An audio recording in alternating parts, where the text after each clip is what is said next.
Every day, something dramatic happens in the Caribbean that affects our lives. We'll give you the details. We'll give you the facts on Caribbean Perspective with Eddie Frederick. Host Eddie Frederick. So glad you can join us.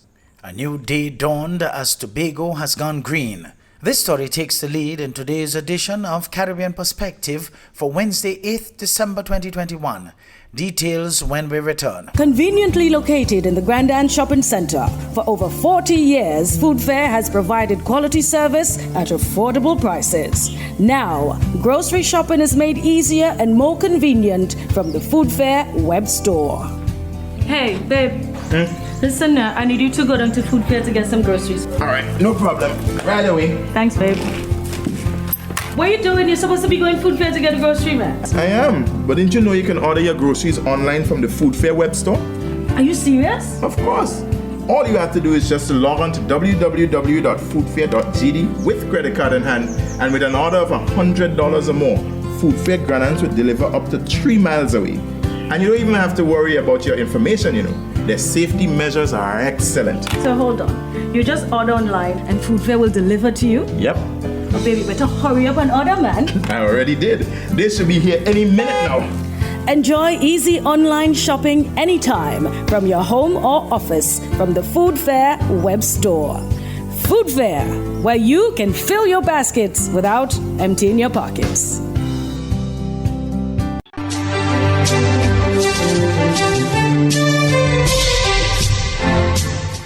Welcome back. The Progressive Democratic Patriots, PDP, has won the 2021 Tobago House of Assembly election.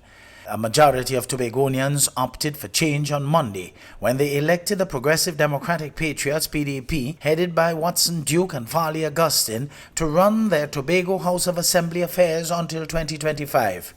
Preliminary results indicated a PDP milestone with a majority of Tobago's 15 seats, breaking People's National Movement's 21-year management of the THA. This is a Tobago dream come alive. We start a new day for Tobago. We wake up this morning resolved to change. PDP Deputy Leader Augustine in an address to jubilant supporters at 10:45 Monday night. Preliminary results indicated that PNM won the 3 new seats created by the Elections and Boundaries Commission to break the 6-6 tie. Apart from PNM Tobago leader Davidson Celestin, several other PNM candidates who won in January appeared to have lost this time. A total of 51,383, including 932 special electors, were eligible to vote at 67 polling divisions. The EBC didn't give an estimated voter turnout on Monday night, but the PNM, PDP and IDA all concurred that there had been a high voter turnout. In the January THA election, there were slightly less eligible voters, 51,061. In that election involving the PNM, PDP and 2 independents, only 26,474 votes were received from 48.65% of the electorate. PNM had obtained 13,289 votes, PDP 12,798, and others 1.134%. In other news, hospitals across Jamaica are in full preparation mode for what has been described as an inevitable 4th COVID-19 wave due to the Omicron variant. More in this TVJ news item. In the Southeast Regional Health Authority, for instance, more nurses, doctors, and other staff are being recruited. We got approval for 300 plus. We have already recruited some over 200. And we have personnel now waiting to be interviewed. And it's from all categories. From doctors, nurses, nurses assistants, ancillary workers, just about everybody that you need to run a hospital. During the peak of the 3rd COVID wave in August, the island battled a critical shortage of medical oxygen. Now steps are being taken to increase supply. As you know, we had a challenge in March and February, March, and again in around August, September. So we have met with IGL. We are looking at other options, and in some hospitals, They have already put things in place, though they might not have been able to respond as quickly as ideal would be. But they have put things in place to ensure that we have adequate oxygen supply to run these institutions. With neighboring Brazil going on full alert with the discovery of the Omicron variant of the coronavirus there, Guyana's Minister of Health, Dr. Frank Anthony, has been encouraging Guyanese to continue to follow the COVID-19 rules and recommendations to safeguard themselves against the new variant. More in this Gordon Mosley News Source Guyana report. There has been no confirmed case of the new variant in Guyana or the English-speaking Caribbean, but many countries are taking precautions as details of the variant are still being analyzed.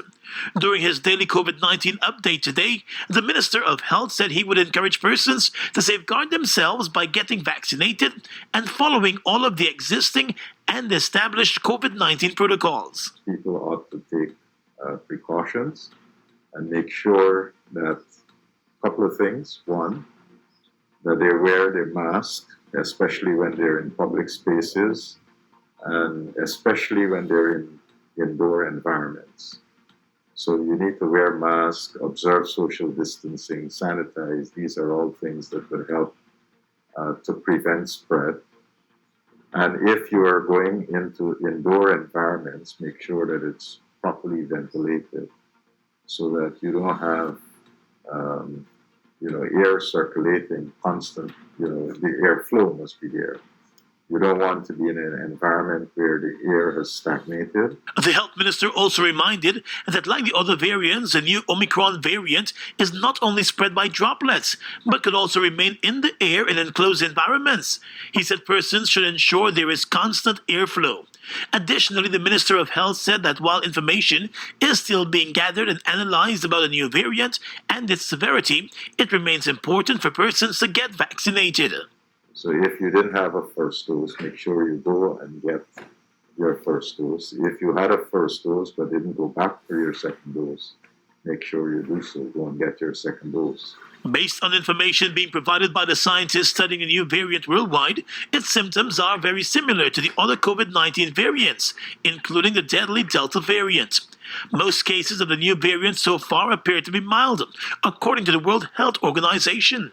However, attention is being made to the makeup of the variant and whether it can bypass immunity. It's similar. So far from all the findings that we're hearing about, persons will probably experience some amount of fever.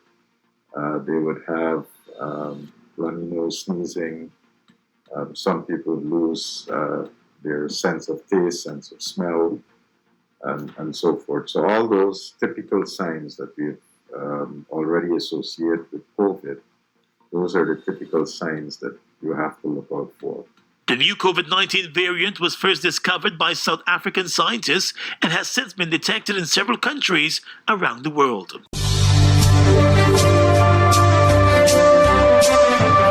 You're listening to Caribbean Perspective with Eddie Frederick.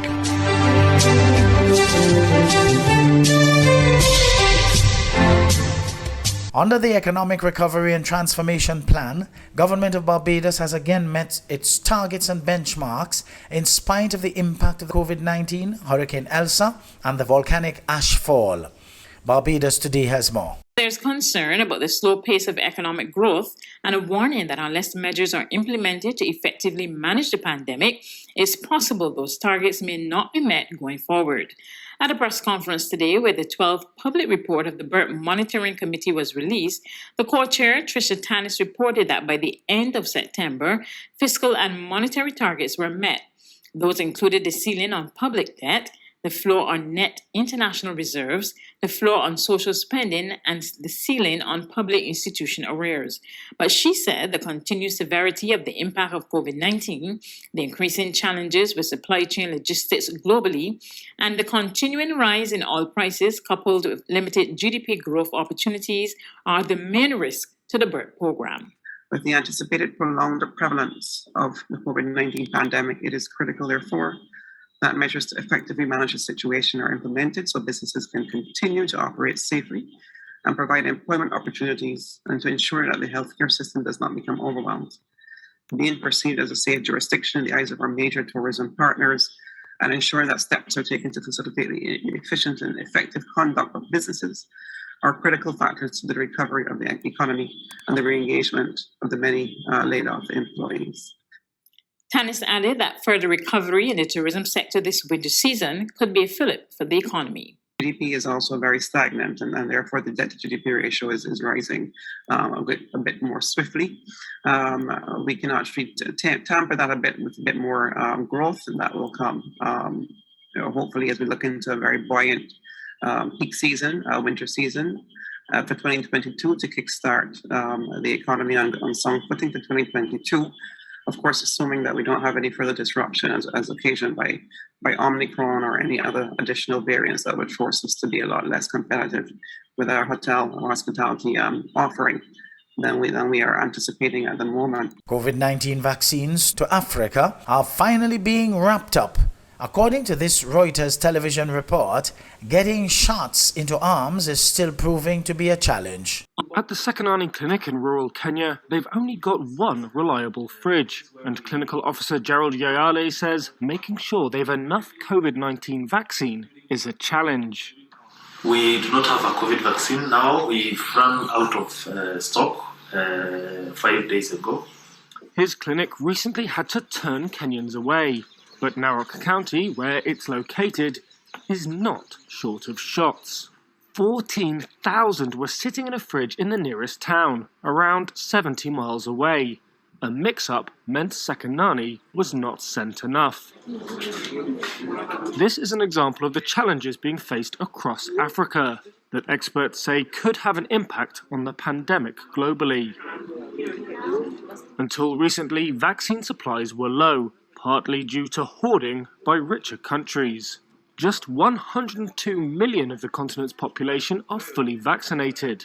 That low inoculation rate, only 7.5%, encourages viral mutations like the new Omicron variant. Shortages of funds, medical staff and equipment in some parts have further hobbled getting needles into arms. But with deliveries now finally expected to surge, experts say such weaknesses will be further exposed.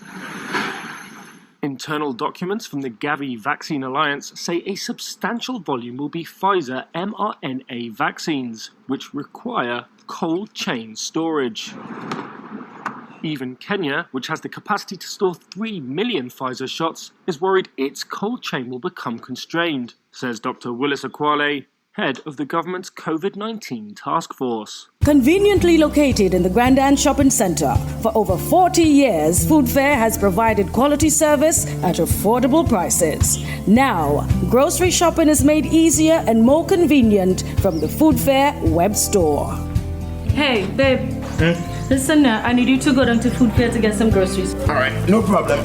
Right away. Thanks, babe. What are you doing? You're supposed to be going Food Fair to get a grocery, man. I am, but didn't you know you can order your groceries online from the Food Fair web store? Are you serious? Of course.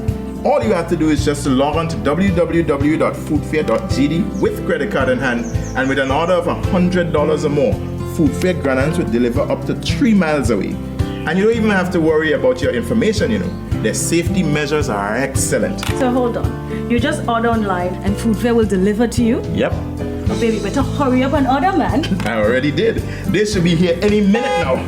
Enjoy easy online shopping anytime from your home or office from the Food Fair web store. Food Fair, where you can fill your baskets without emptying your pockets.